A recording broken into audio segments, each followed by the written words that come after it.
10-Minute Murder contains depictions of actual crimes. What you are about to hear is real and violent in nature. Discretion is advised. This is 10-Minute Murder.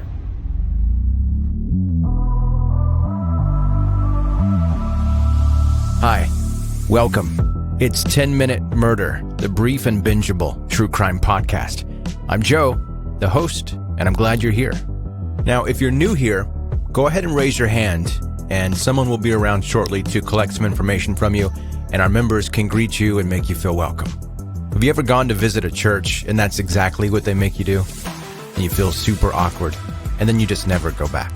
So the only thing that I ask that you do if you're new here, just subscribe to the podcast so that you don't miss any future episodes.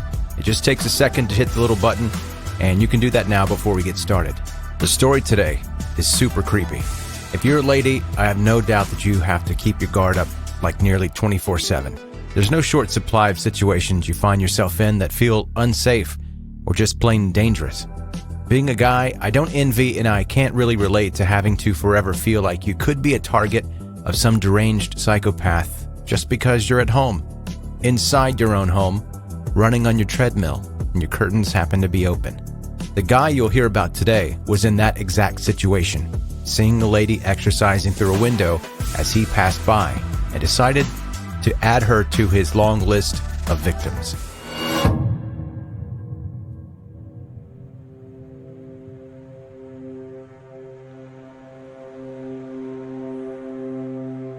Russell Williams immigrated from England to Canada as a young child.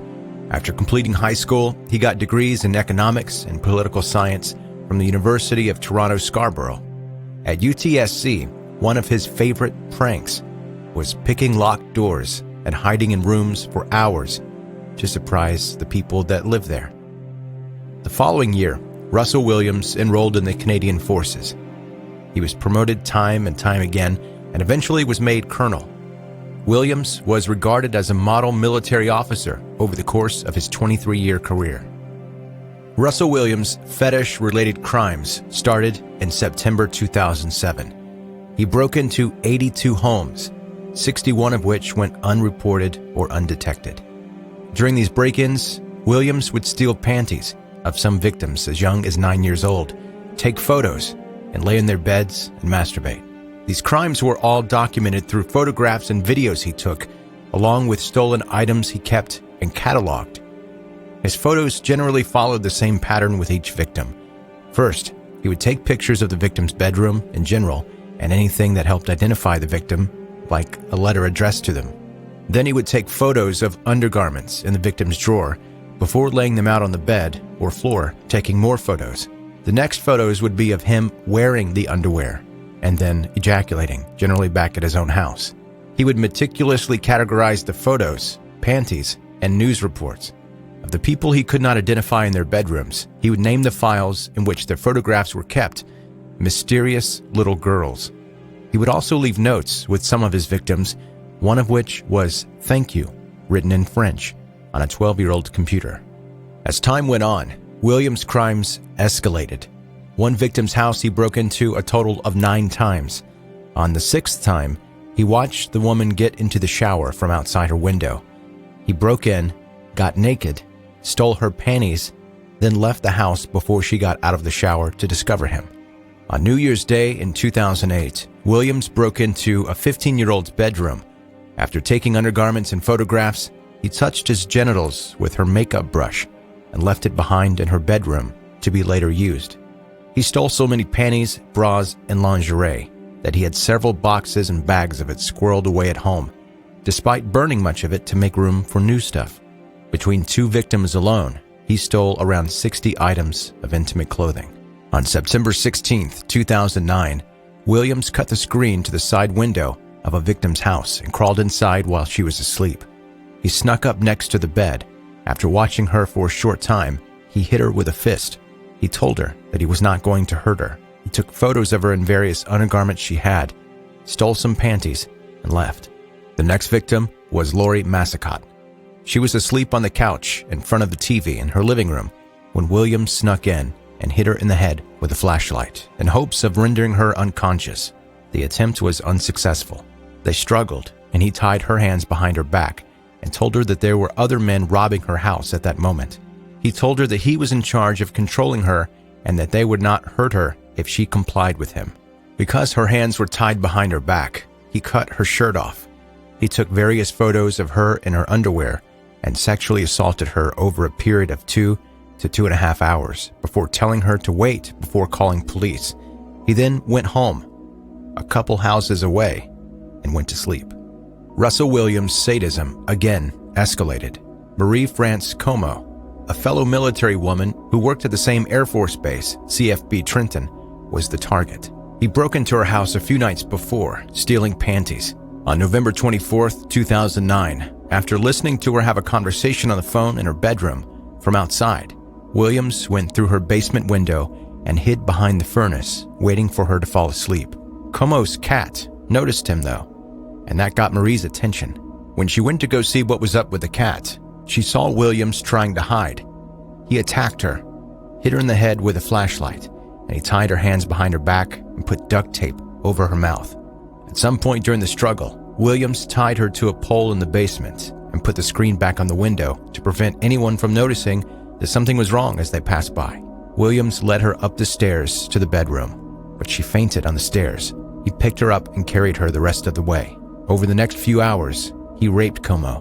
When he took a break to leave the room to check to see if anyone was looking outside, she ran to the bathroom and tried to signal for help. He grabbed her, attempted to strangle her, but she put up too much of a fight, so he tore off a piece of duct tape and put it over her nose, with her mouth already being duct taped. He held her face down on the floor until she suffocated. After her death, he took the tape off and literally tucked her into bed like she was sleeping. On January 28, 2010, Williams noticed Jessica Lloyd on her treadmill as he drove past her house. When she went to sleep that night, he came back and entered through an unlocked patio door. He snuck up to the side of the bed, but she heard him and woke up. She was compliant to his demands, so he didn't hit her. Instead, he placed a zip tie around her neck and told her that if he didn't like what she did, he would pull the zip tie tighter. Over the span of 3 to 4 hours, he raped and took pictures of Jessica Lloyd before loading her up into his vehicle and driving back to his lake cottage. While at the cottage, he wanted to take a nap, so he tied a rope to her and held it so he could feel if she was trying to escape. At some point, she began to have a seizure. He later said that he talked her through it. He gave her water and had another nap on the floor with her. When he woke up, he did his usual thing of taking pictures of her in her underwear and then him putting on her underwear and taking pictures of that too. As they were leaving the house, he hit her on the back of the head with a flashlight. While she was unconscious, he strangled her to death. He bound her body in the fetal position with duct tape and put her in the garage. After a few days of spending some time with his wife, he went back to the cottage, loaded her up, and disposed of her behind a big rock along a nearby road. When her body was discovered, investigators matched the tire tracks to the ones found outside Jessica Lloyd's house. Tires that matched Russell Williams' SUV, a Nissan Pathfinder. They also matched his boots to tracks left in the snow.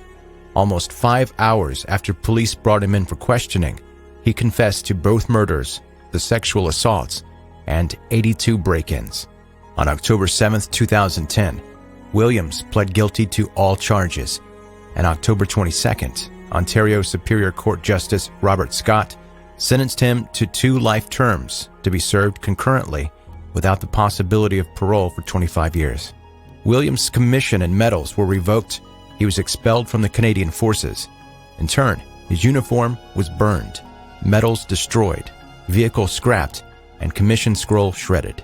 Despite this, Williams is still entitled to his military pension, amounting to $60,000 annually.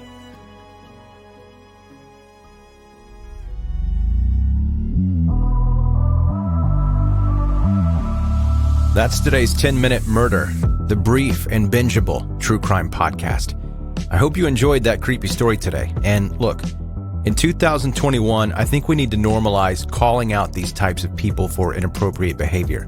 Because as we've seen all too often, all it does is escalate. The creeper thinks, well, I got away with that. Let's see if I can get away with this. Ladies, please report these people. And guys, don't dismiss or victim blame. And being a guy, I know it's our mentality to often go into fix-it mode. We want to try to figure out what we can say to make it not happen again. Asking, well, what did you have on? Isn't the correct way to handle it. I realize that sometimes that question is coming from a place of trying to help, but it doesn't. Supporting the victims takes away the victimizer's power. Okay, I didn't mean for that to turn into a rant, but here we are.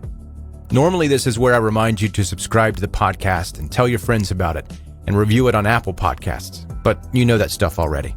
I appreciate you listening. Have a good night.